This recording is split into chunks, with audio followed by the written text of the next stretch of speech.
Michigan, Pennsylvania ও Wisconsin অঙ্গরাজ্যে Trump বিরোধী billboard লাগিয়ে প্রচারণা চালাচ্ছেন খোদ রিপাবলিকানদের একটি অংশ। তাদের দাবি ট্রাম্প যোগ্য প্রার্থী নন, আর তাই গতবার ট্রাম্পকে ভোট দিলেও এবার তারা কামালা হ্যারিসকে ভোট দেবেন। শুধুমাত্র বিলবোর্ডই নয়, অঙ্গরাজ্য তিনটিতে সামাজিক মাধ্যমেও ট্রাম্পের বিরুদ্ধে বিজ্ঞাপন প্রচারের ঘোষণা দিয়েছেন এই রিপাবলিকানরা। গত জানুয়ারি থেকেই ট্রাম্প ও তার প্রচারণা দলের মূল কৌশল ছিল বাইডেনের শারীরিক ও মানসিক সক্ষমতার বিরুদ্ধে আক্রমণ করা। সেই কাজে তারা সফল হলেও গেল সপ্তাহে বাইডেন আকস্মিক সরে যাওয়ার ঘোষণা দেয় খুশির বদলে বিপাকেই পড়েছে ট্রাম্প শিবির।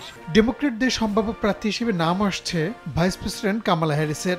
এরই মধ্যে প্রচারণা শুরু করেছেন তিনি। তার প্রচারণা তহবিলে মাত্র এক সপ্তাহে $20 কোটির বেশি জমা হয়েছে। বাইডেনকে অপছন্দ করলেও মার্কিন তরুণ তরুণীদের কাছে বেশ জনপ্রিয়তা পাচ্ছেন কামালা। বেশ কয়েকটি জরিপও বলছে ট্রাম্পের চেয়েও জনপ্রিয়তা এগিয়ে হ্যারিস। এতে চিন্তার ভাঁজ পড়েছে রিপাবলিকান শিবিরে।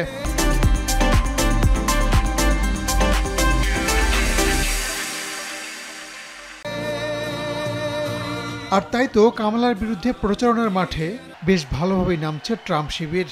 মার্কিন গণমাধ্যম বলছে গুরুত্বপূর্ণ 6টি অঙ্গরাজ্যে $1 কোটি বিজ্ঞাপন প্রচার করতে যাচ্ছেন রিপাবলিকান প্রেসিডেন্ট প্রার্থী ট্রাম্প। জানুয়ারির পর এই প্রথম বিজ্ঞাপনের পেছনে এত পরিমাণ অর্থ খরচ করতে যাচ্ছেন তিনি। জানুয়ারিতে দলের টিকিট পেতে প্রচারণায় ব্যাপক টাকা ব্যয় করেছিলেন ট্রাম্প।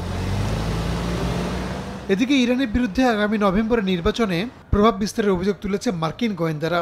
সিএনএনের এক প্রতিবেদনে বলা হয়, ট্রাম্পের প্রার্থিতাকে অবমূল্যায়ন করতে কাজ শুরু করেছে তেহরান। ভোটারদের মধ্যে ট্রাম্প বিরোধী মনোভাব বাড়াতে যুক্তরাষ্ট্রের মাটিতে সামাজিক মাধ্যমে প্রচারণা চালানো হচ্ছে বলে অভিযোগ তোলা হয়েছে। যদিও এ বিষয়ে এখনো কোনো মন্তব্য করেনি তেহরান। রাহানুল রানা, সময় সংবাদ।